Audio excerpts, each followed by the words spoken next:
Hi friends, it's Becky and I want to do a real quick video with you making some earrings out of some of the beads from the Northern Lights Sam's Bead Box. This was the March Sam's Bead Box and today is the very last day that you can sign up for the April Sam's Bead Box. It's the 9th of April.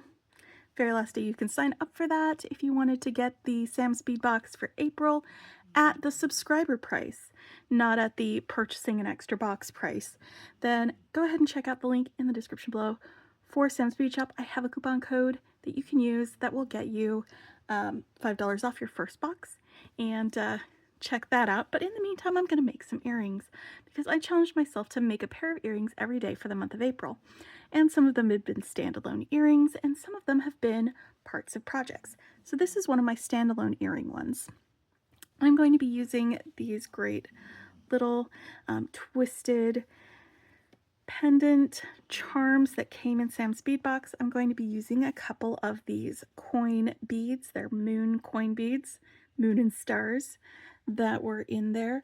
And then I've got some 4mm fire polish beads. These are the ones that have the purple and the green mixed together on them. And this is the 11-0 seed bead mix that was part of that box as well. Well, it wasn't part of the box, it was add-on to the box. You could purchase it separately. I love getting the seed beads as a separate thing. It is a lot of fun and it makes it easy to make a few extra things with this. And this is the sort of a type of project that I've done before. It is one of my favorite ways to dress up a coin bead when we do that. And these are 13mm coin beads. So the number of beads and how I placed them will work for these 13mm coin beads, but they might not work for larger coin beads like these ones that are more like 15, 18mm, something like that. So you would use a different count or a different size or just different beads for this type of thing. Before you start doing one of these, you want to use a wire that will fit twice through one of these coin beads. I'm going to be using some 26 gauge wire. My 24 gauge wire didn't quite fit. I could have probably forced it, but you don't want to force wire through beads. It puts pressure on them and it can break the glass. Most of them are made of glass and they're pretty strong, but you know, constant pressure is one of those things. So I'm going to be using that. I have some tools that I'm going to be using.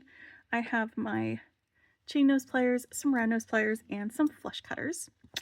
And I'm also going to be using some 6-step bell making pliers to make some ear wires after I make the actual earring parts. So let's get started. I'm going to start with one of these. I'm going to move some of these out of the way so we can start with this one here. And I'm just going to be picking out the pink 11-0s from this bead mix when I do that. So I'm going to be grabbing them along through there. I'm going to want a pretty generous amount of this wire, this 26 gauge wire. You would think it would just be enough to go around it, but no, we're going to need a little bit more than that. So I'm going to pull off about a foot of this wire, 12 inches. And I'm just running my finger along it to work out any kinks beforehand. And snipping it off of there. I'm just going to put these two ends together so that I can find the middle of this. I'm just putting my finger down through there to start a little bit of a circle. And I want 2 11-0 beads right in the middle. And then up along each side, I'm going to be picking up a fire polish bead. This is on each side. And then an 11-0, again on each side. And I'm going to pick up the fire polish bead and 11-0 combination until I have 10 fire polish beads on here, 5 on each side, separated by an 11-0, and I'm going to end with the fire polish bead. I'm not going to put an 11-0 on the end after that. So let's go ahead and pick these guys up.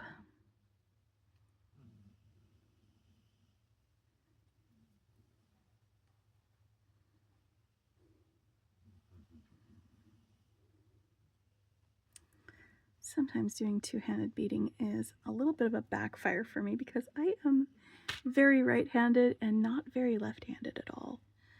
So using my left hand is a little awkward.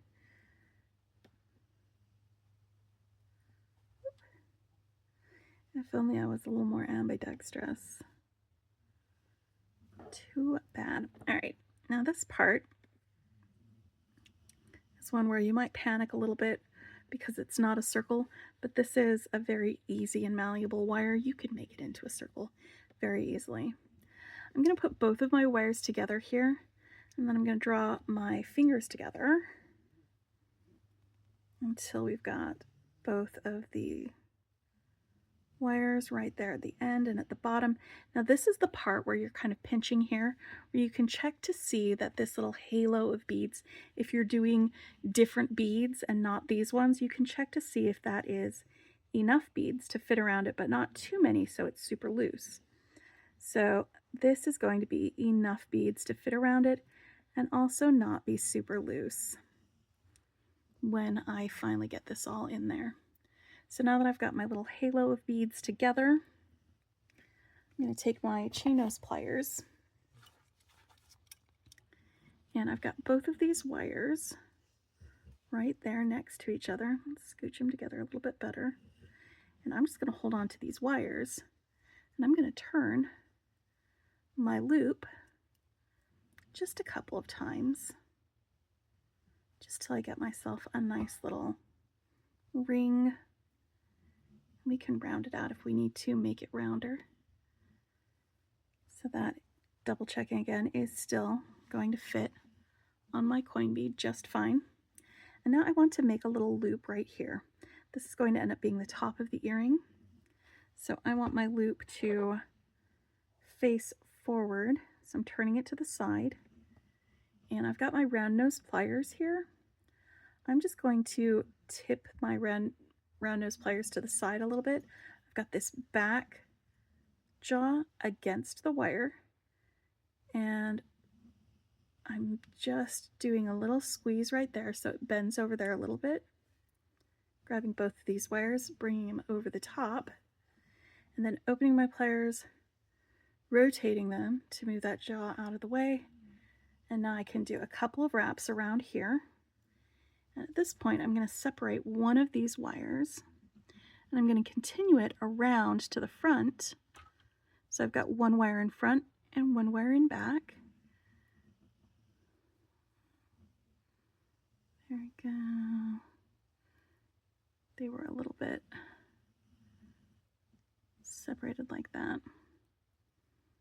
And I'm going to feed this back wire through to the front, through the circle.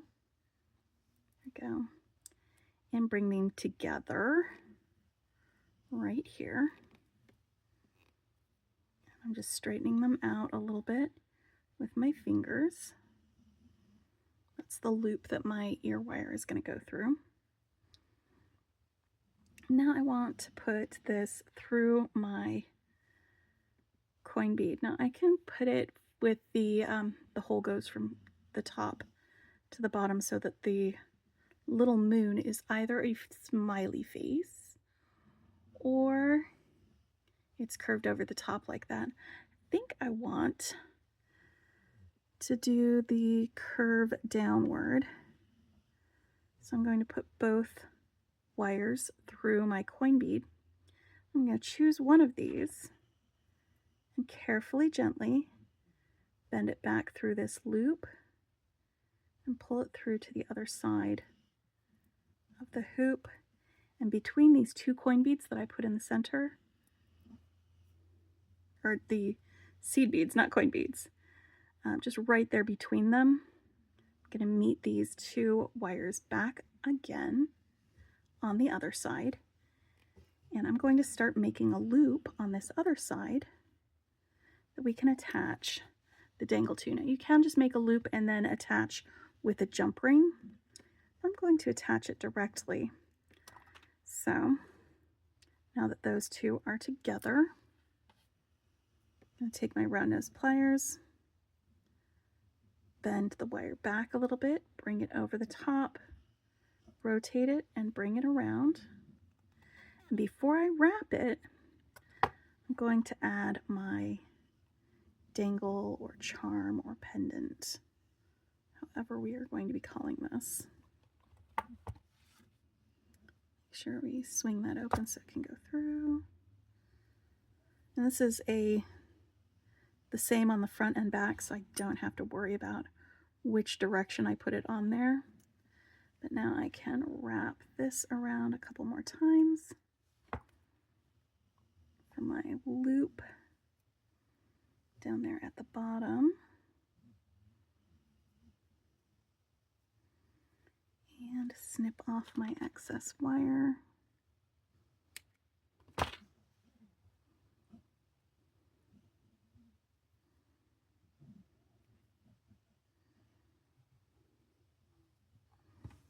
And I've got my little coin bead with its aurora halo, and I can add an ear wire to that.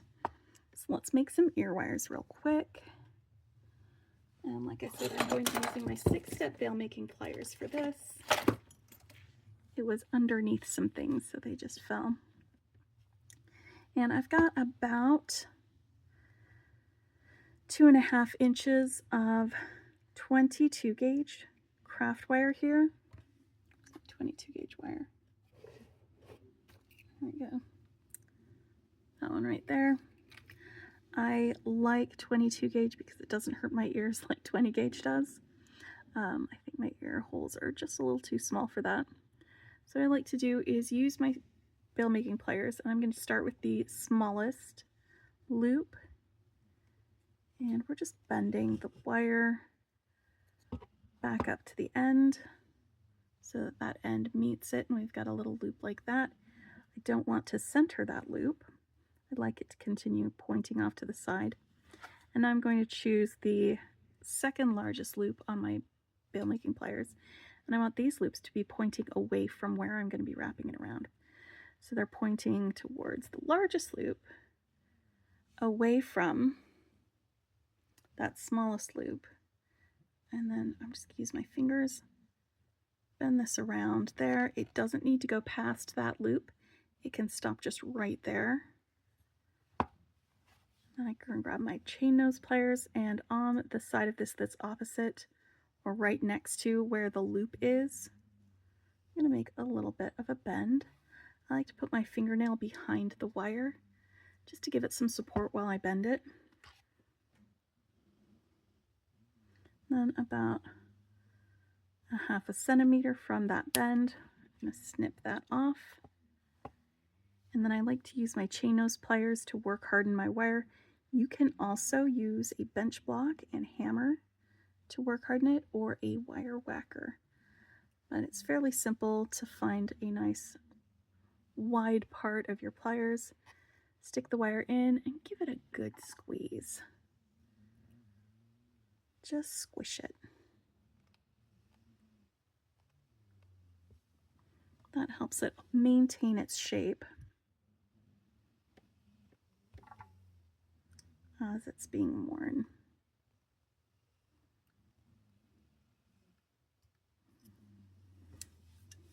The last step before it's able to be worn is to file the edge using a metal file or a burr cup.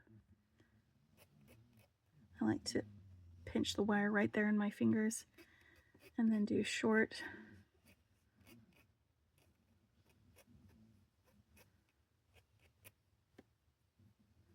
bits, and then feel the edge of the wire for any sharp bits. That one actually didn't need much work. This one, yeah, that's a little bit more.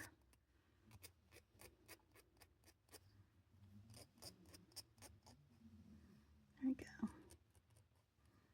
Now that I have functional ear wires that I can add to this,